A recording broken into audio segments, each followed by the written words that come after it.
Ninjago has had many great sets throughout its run, ranging from a variety of different prices, but what about those sets at the lower end of the spectrum? Hey guys, H-Masters here, and today we're counting down the top 10 LEGO Ninjago sets under $20.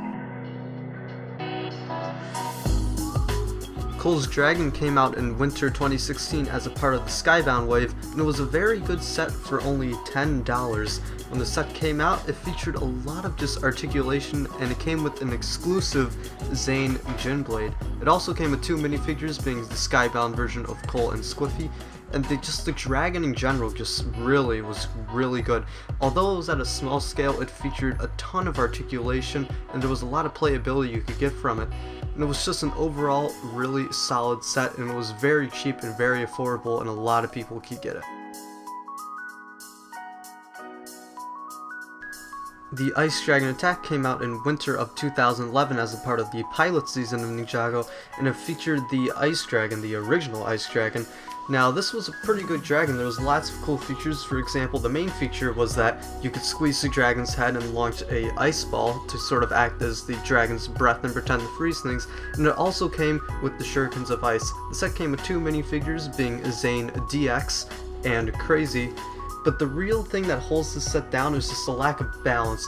The set really doesn't have all that great of a part the price ratio, and the balance in the set's just really off, with there being one villain minifigure which isn't even fully armored running away with the shurikens of ice versus Zane and a dragon.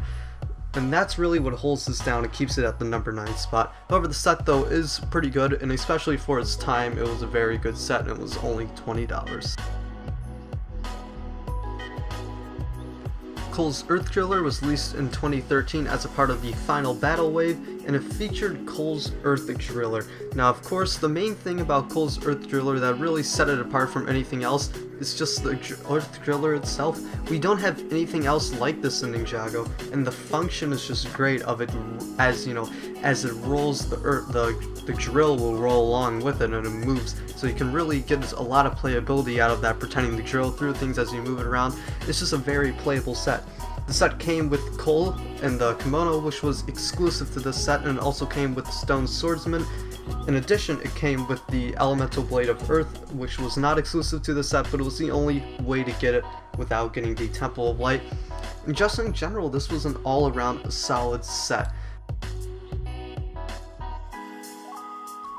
The Skull Motorbike is another set from winter of 2011 from the pilot season of Ninjago. This set featured, of course, the Skull Motorbike, and the main thing about this set was it had a feature where you could launch an entire skull part at whatever person you'd be fighting, in this case, Jay.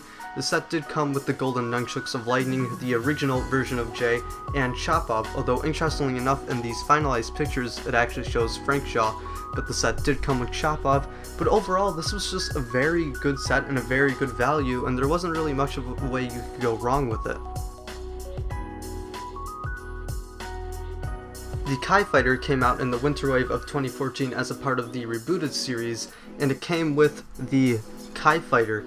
Now basically the Kai Fighter was just a jet which had some pretty good features. For example, it had flick fire missiles, which aren't too crazy, but the main feature was that there was this little button in the back that you could push in, and the wings would fold back, and that was really cool. It reminded a lot of people of Jay's Stormfighter, and it was just a really cool feature in general.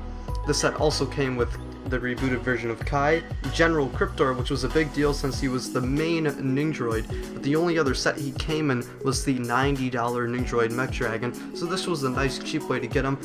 And it also came with Kai's Technoblade. Overall, the Kai Fighter was a very solid set for only $20, and there wasn't a whole lot wrong with it, but it wasn't the best one out there. The Electromech, or more commonly known as Jay's Electromech, came out in winter of 2015 as a part of the Tournament of Elements wave. This set was only $15 and featured Jay's Electromech, along with the small little contraption for one of the villains, better known as Chop. Jay's Electromech itself had a lot of articulation, 2 stud shooters, In a feature very similar to the Kai Fighter, where the little blades in the back would be able to move up and down by pushing a sort of like piston in the back. The set came with 2 minifigures, both of them being exclusive to the set, the tournament version of Jay and Chop, and it also came with a small little contrivance for Chop to give him a little bit of a chance to fight against Jay. This set also of course came with one of the collectible Jade Blades. There wasn't anything wrong with it, and for the most part, for $15, this was an extremely great set and just a really good deal in general too. Just barely coming in at number 4 is the Overborg Attack. The Overborg Attack was of course part of the rebooted wave, and it started the trend of the double bike set for $20. This set was the first of the double bike sets that came in at $20, and it featured a bike for Lloyd and Cyrus Borg, or in this case, Overborg. Cyrus Borg's bike was of course the real star of the show, featuring 2 saw blades which if you had them angling touching the ground would spin as you moved the bike, and then other 2 blades in the front. Lloyd's bike was also pretty good, but just nowhere near as crazy as Cyrus Borg's. The set also came with the just a garbage can, fire hydrant, and a ramp for Lloyd's bike to sort of go off, or if you really wanted to, you could put the Overborg bike off it.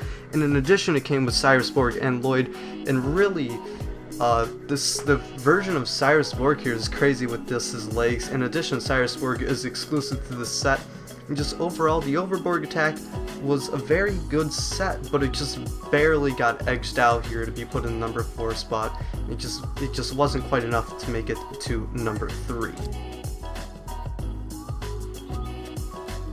Kai's Blade Cycle is the only set from the Winter Wave of 2012, or Rise of the Snakes, to make this list, and it comes in at number 3.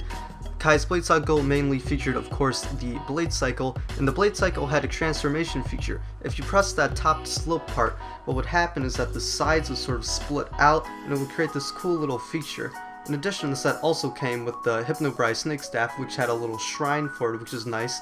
You get, a little bit of something for the villain. The set included 2 minifigures, Kai ZX and Ratla, and the set in general just barely edged out the Overborg Attack, mainly because it came with a collectible and it was cheaper. Overborg Attack didn't come with any Techno Blades, and the Blade Cycle did happen to come with a Hypnobrai staff for less, and that helped it get to number 3. However, it wasn't quite enough to make it into the top 2. However, the set still was very good and one of the best smaller Ninjago sets to ever come out. The Jungle Raider is another set that came out of the Tournament of Elements wave from 2015, and the set mainly featured the Jungle Raider itself. The Jungle Raider was a very cool vehicle for Lloyd, which had a lot of nice features. For example, if you press down that little gold lightsaber hilt at the top of the Jungle Raider, it would activate 2 spring-loaded shooters on the bottom. In addition, it also had suspension in the back. The set also came with a shrine for the Anaconda Warrior, or Kapow, which was pretty nice, so you could shoot at it to get the Jade Blade out, which added a nice bit of playability to it, and just in general it was really good. The minifigures included in this set was the tournament version of Lloyd, which was exclusive, and Kapow, which came in one other set. And overall, the set was really good. There wasn't really anything wrong with it, and it just barely came in at number 2. The top 4 was really, really close, but number 1 just barely edged out this one. Before we reveal our number 1 spot, we wanted to include a few honorable mentions. Lava Falls was a very good set that came out in the Tournament of Elements wave, and it was only $8 and featured a really cool function of being able to sort of just battle and collapse the bridge. Kai's Fire Mech was a very cheap mech from the final battle wave for only $10, which is one of the best smaller mechs we've ever gotten, and it was just really cool at the time. Ninja Bike Chase is another one of the double bike sets, which was also really cool and had some nice features, but wasn't quite as good as the Overborg Attack. And Desert Lightning is another one of those $20 double bike sets that also was very cool, had nice features, but wasn't quite as good as the Overborg Attack in our opinion. The Blaster Bike is the first and only set from the 2015 Summer Wave, better known as Possession, and it takes the number 1 spot mainly because of the balance of the set. The balance from the set between the good guy and the bad guy was very good.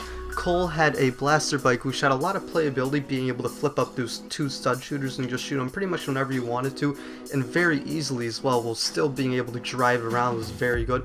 In addition, the bad guys had a dragon, which is really cool. It was something different and something we hadn't seen before, to include a mini dragon and set the battle against the good guy, but it was something very welcomed and very cool. In addition, the set came with an arrow blade for Cole, it came with Cowler, 2 Screamers, and Possession version of Cole.